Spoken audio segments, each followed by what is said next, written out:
Good morning, ladies and gentlemen. I want to begin by expressing condolences to the family of Robin Mahadeo, who died because of dengue and whose niece was in the ICU. I understand she came out this morning. Mr. Mahadeo and 11 members of his family contracted dengue. And there's a fear that more people will die. There is a public health emergency in Trinidad and Tobago, and it is very clear that the government is not able to handle it. The Caribbean Public Health Agency last week, CAFRA, indicated that they described this thing as an outbreak. And the CAFRA's interim director, Dr. Lisa Indar, said, the region of the Americas has seen a 200-fold increase in suspected dengue cases in the first half of 2024 compared to the same period in 2023 last year. And member states are encouraged to remain vigilant. It is crucial that surveillance, prevention, and control measures are boosted to reduce the transmission of the virus in the Caribbean. Senior Technical Officer for the vector-borne diseases at CAFRA, Rajesh Raghu, urged countries and communities to be proactive. The question this morning, has our government been proactive? Has our government been implementing any additional surveillance, prevention, and control measures?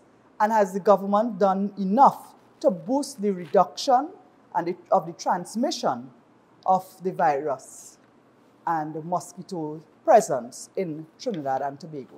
And the clear answer is no. There must be experts and expert agencies stepping in to combat dengue in Trinidad and Tobago, including in rural areas. Entomologists, public health inspectors, environmental health professionals, data collection, and mosquito surveillance are all professions that are needed in having a comprehensive, integrated approach to mosquito management. The Insect Vector Control Division in Trinidad and Tobago falls under the Minister of Health, and it is supposed to take the lead and to be supported by local government bodies, but that is not happening. They are supposed to take the lead in the biological, chemical, environmental, and mechanical strategies, and the regional corporations would provide manpower and assist in operations. The Insect Vector Division is the authorized body for design and implementation, for research, for plans to support the selection of new insecticide products, and they are supposed to give the regional corporations guidance accordingly. Because of the lack of proper management, because of incompetence on the part of the Minister of Health, you have a lack of resources, a lack of human resources, a lack of vehicles and equipment, as well as chemicals. And we also have a breakdown because the health agencies are not sharing as much information as they should with the regional corporations who are supposed, and that is supposed to help to guide them in their approach to combating dengue. We have had numerous reports from various regional corporations. The chairman of the Princestown Regional Corporation, Mr. Gauri Rupnarayan, earlier this week called for more funding to be provided to combat dengue. He also indicated that the regional corporation, because of lack of funding, was unable to assist the Insect Vector Control Division, and as they would have done previously, to provide vehicles, manpower, and equipment in eradicating the infestation of mosquitoes in the region. In another regional corporation in Couva, the chairman of the Couva Regional Corporation, Ryan Rampasad, indicated that part of Couva region falls in the Caroni County Ministry of Health, They have one ULV machine, and it broke down earlier this week. The question is, what additional resources has the minister put in place based on the CAFRA recommendation to improve control measures to boost the reduction of the transmission of dengue? We have had a response from the Minister of Health. The Minister of Health, when he was asked about the situation in areas such as Woodland and Penal and Barrackpore, where Mr. Mahade contracted the dengue virus, he indicated basically that, the Aedes aegypti breeds in clean water. The minister is basically making excuses for the failure of his government. The incompetence of the Minister of Works and Transport, as well as the Minister of Rural Development and Local Government, and their negligence and their inability to clear water courses is being covered up by the minister now blaming citizens. He has indicated that there's a concern about overspraying, as it will be, the mosquitoes may become resistant and you may affect the ecosystem negatively. And I want to ask the minister this morning, what about underspraying? This is just a pathetic excuse and a justification for not spraying. Your concern at this time cannot be overspraying because you have been underspraying for the past few months. The minister also indicated that public health inspectors will be authorized to issue fines under the yellow fever regulation to residents who fail to maintain their properties. So they will be given 7 days to clean up, and if they don't, they will be fined. I am asking this morning, Minister, why wait until there is an outbreak to enforce this? You are always reactive and never proactive. We have seen a surge in dengue cases concentrated in the Victoria, Caroni, and St. Patrick counties, which is reported to account for cases of dengue.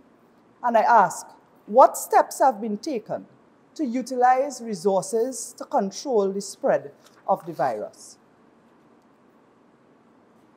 We had earlier this week as well, 2 persons lost their lives from dengue, including a 16-year-old child from Faizabad. Again, this falls in the St. Patrick County, and the insect vector in this area appears to be severely handicapped. They do not even have functioning vehicles. What you have now is a strain on the resources of the Superior Borough Corporation, whose limited staff are now overwhelmed, and where you have the population making so many requests, and our councillors are now being pressured to respond. The Superior region, additionally, have to come to deal with this St. Patrick division of the insect vector control, and they have been plagued by equipment maintenance problems and non-functioning air-conditioned units at their headquarters. So even the accommodation, the space where the staff are, is severely affected. The MP for Faizabad, Dr. Lakram Bodo, who is a real doctor, earlier this week raised a concern. There is no entomologist on staff for several years to provide scientific guidance and oversight at the insect vector unit. He has recommended that laboratory testing to confirm suspected cases also needs to be stepped up to allow doctors to be more expeditiously diagnose and treat dengue cases, especially those where there is a higher risk of dengue hemorrhagic fever. So we ask the question, where does the regional corporation come in? We are seeing a failure from the Minister of Health. We have seen over the years underfunding and under-resourcing of the insect vector unit. Many would recall years ago when the insect vector personnel would visit homes and place granules in containers to prevent mosquito breeding, as well as to advise citizens on cleaning up and keeping their premises clean. The failure that has led to the government's lack of ability to treat with the dengue outbreak is not only on the Minister of Health, but it also feeds into the Minister of Works, who has a responsibility to clear water courses, as well as many roadways where there is illegal dumping that the Ministry of Works is responsible for. Under the Ministry of Local Government, drainage and clearing of debris in water courses is an issue. The construction of box drains is also a challenge because many regional corporations have not received their funding to do box drains and other developmental work that will reduce flooding. We are coming close to the end of the financial year, and you still have corporations that have had zero releases. They used to call the UNC the box drain government, but box drains work. Box drains have a purpose. You also had a dismantling of the litter prevention wardens units in regional corporations. In 2015, when the PNM government came into office, they fired all the litter wardens in all the regional corporations. After several years, they hired back some. Litter prevention wardens help deal with vacant lots. They take persons who are errant to court. They deal with derelict vehicles on the road as well as in private premises. Where you have dumping sites, they also do surveillance. What you have now is that there are less litter prevention wardens to warn and advise and monitor and do surveillance. You also have a reduction in the allocation for garbage collection in many regional corporations. This has led to the regional corporations reducing the number of days that they collect garbage. So solid waste management is not only the responsibility of the individual citizen to clean up their premises, but when they do clean up these premises and they put the stuff on the roadside, when is the garbage truck going to come and pick it up? And does the corporation have the capacity to collect all the garbage that will be put out if all citizens comply? The minister, in an article in The Guardian today, indicated that citizens will be fined $3,500 for having premises that need to be cleaned up. And again, we ask the question, why take this approach instead of being proactive? Citizens who are willing to comply, if they are to clean up and put excessive garbage on the roadway, the regional corporations must be given the resources to collect this garbage in a speedy manner. That are abandoned, you must have the capacity to legally deal with the errant owner as well as to clean it up to prevent mosquitoes from breeding. What this means is that when the garbage is not being collected on the roadside, people tend to go to illegal dumping sites to throw their garbage. Many of you across the country would know of long stretches of roadway, lonely roads, where people dump garbage. And regional corporations are grappling to clean up this mess. All of these are opportunities for mosquitoes to breed in clean water. So we are asking that the Minister of Local Government be engaged to ensure that a comprehensive drainage clearing program is conducted in every regional corporation, to ensure that the funds required for the construction of box drains and infrastructure related to reducing to drainage, that the funds be released. We are asking that litter prevention wardens in all regional corporations be boosted. We are asking for a comprehensive vacant lot clearing program in every region, including to deal with derelict vehicles as well as illegal dumping sites. Only then would it be fair to ask citizens to pay a fine of $3,500 if they are errant. At this time, the state has a responsibility. And when you raise the issue of lack of funding in the regional corporations, the first thing the Minister of Local Government says, property tax. property tax seems to be the government's solution for everything on earth. All of their incompetence, all of their underperformance. We in the opposition are calling for an immediate stop to property tax.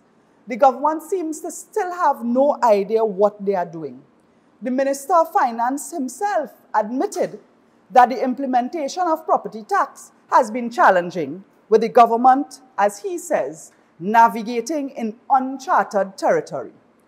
And while the minister is attempting to paint the Property Tax Act as a solution to all the historic disparities in taxation, it is very clear that the government's approach has only been exacerbating inequalities in our country.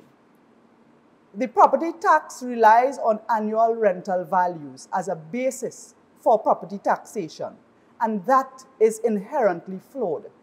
The ARVs may not accurately reflect the true market value of properties, leading to disparities in taxation between similar properties or properties of similar value.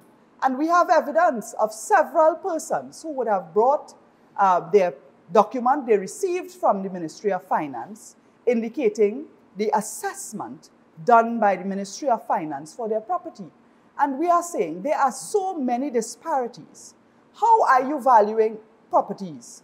Are you taking aerial photos with drones and valuing properties based on the square footage of people's roofs? Are you not following any criteria, or are you just attempting to fast-track implementation? Whether you pay 3% or 2% or 10% for that fact, the fact remains that you are paying on a flawed assessment. And the only rate we believe should be paid at this time is 0%.